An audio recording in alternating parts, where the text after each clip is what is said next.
గుమగుమలాడే mushroom curry ఎలా చేయాలో చూసేద్దామా? హాయ్ ఫ్రెండ్స్, ఎలా ఉన్నారు? బాగున్నారా? నేను మీ దివ్య. మన వీడియోస్ మిస్ కాకుండా ఉండాలంటే లైక్ చేసి సబ్స్క్రైబ్ చేయండి.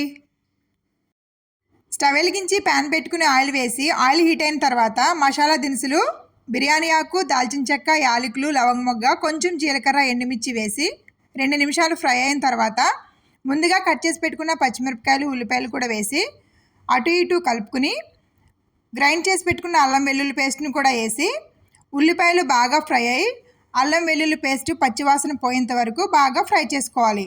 ఇప్పుడు కట్ చేసి పెట్టుకున్న టమాటోలను కూడా వేసి మరి ఒకసారి కలుపుకొని కొద్దిగా ఉప్పు వేసి టమాటోలో నుంచి వాటర్ అంతా ఉడికే వరకు మూత పెట్టుకుని 5 నిమిషాలు ఉడికించుకుందాం.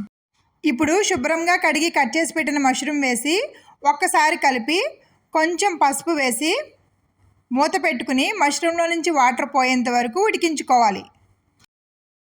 మష్రూమ్స్ బాగా ఉడికిన తర్వాత మసాలా పొడి, జీలకర్ర పొడి, ధనియాల పొడి, మిరియాల పొడి, గరం మసాలా, కొంచెం కారం వేసుకుని మరి ఒకసారి కలుపుకుని కొంచెం వాటర్ వేసి మూత పెట్టుకుని 10 నుంచి 15 నిమిషాల పాటు ఉడికించుకుందాం.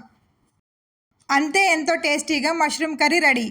ఇలాంటి మరికొన్ని వీడియోల కోసం మన ఛానల్ని లైక్ చేసి సబ్స్క్రైబ్ చేయండి. బాయ్.